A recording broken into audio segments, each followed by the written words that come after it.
اسلام کیا کہتا ہے سنو. حضرت عمر فاروق جب یروشلم کی طرف سفر کر رہے تھے اور بیت المقدس کی طرف آپ کو جانا تھا، راستے میں اذان کا ٹائم ہو گیا، نماز کا وقت ہو گیا، اور میڈیا والوں لکھو، تمہیں یہ چیزیں بتائی نہیں گئی ہیں یا تم نے پڑھا نہیں ہے، لکھو. جیسی اذان کی آواز آتی ہے، حی علی الصلاۃ حی علی الفلاح، عمر ہی کے ایک آدمی نے اذان دی. امیر المومنین پوچھتے ہیں آس پاس کوئی مسجد ہے یا نہیں؟ جواب ملا کوئی مسجد نہیں ہے.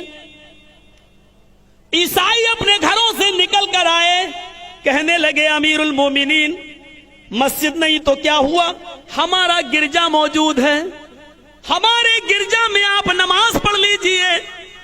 ہم نے اس گرجا میں جیسس کی، عیسیٰ مسیح کی کوئی مورتی نہیں لگائی ہے، آپ کہیں تو میں اس کو دھل دیتا ہوں. امیر المومنین نے کہا دھل دو. گرجا دھل دیا گیا. امیر المومنین نے کہا چٹائی بچھا دو. چٹائی بچھا دی گئی. امیر المومنین نے کہا مصلی آگے. جو لے کر آئے تھے کھجور کے پتوں کی چٹائی، اس کو آگے بچھا لیا.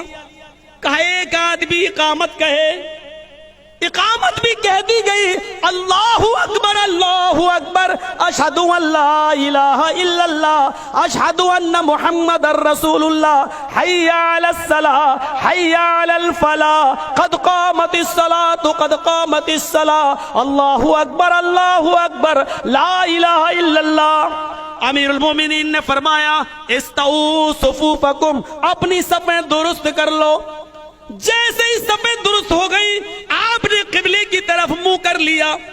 قبلے کی طرف منہ کرنے کے بعد ابھی اللہ اکبر نہیں کہا، فوراً کہا اس مسلمانوں میرے ساتھیوں یہ چٹائی اٹھا لو جو تم نے بچھائی ہے اور گرجے سے باہر نکلو.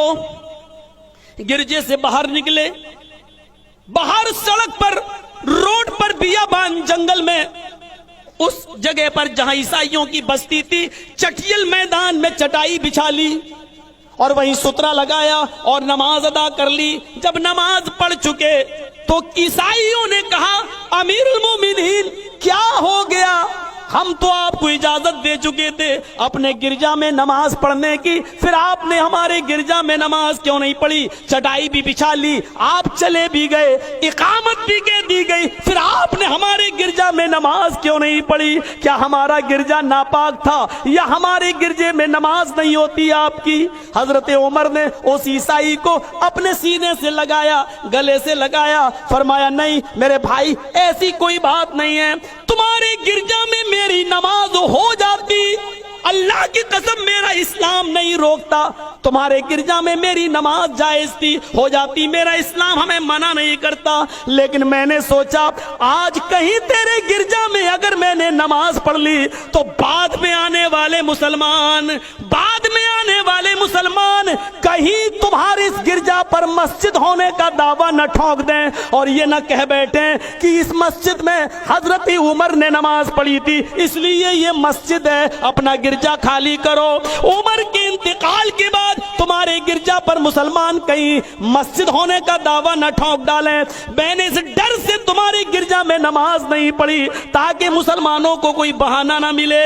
میرے پیارے ساتھیوں، یہ اس وقت کے حالات ہیں جب حکومت و سلطنت ہمارے ہاتھ میں تھی اور ہم پاور میں تھے، اس کے باوجود ہم اجازت کے باوجود کسی کی گرجا میں نماز نہیں پڑھا کرتے تھے، اس ڈر سے کہ بعد میں آنے والے لوگ کہیں تمہارے اس گرجا پر مسجد ہونے کا دعویٰ نہ ٹھونک دیں. یہ تھا ہمارے حکمرانوں کا حال. میرے بھائیوں، ہمارے امن و امان کو کلنکت مت کرو. اسلام کے ماننے والے ہمیشہ امن و امان کے ماحول کو قائم رکھتے ہیں، امن و امان چاہتے ہیں، اور بھارت میں بھی ہم یہ چاہتے ہیں کہ امن و امان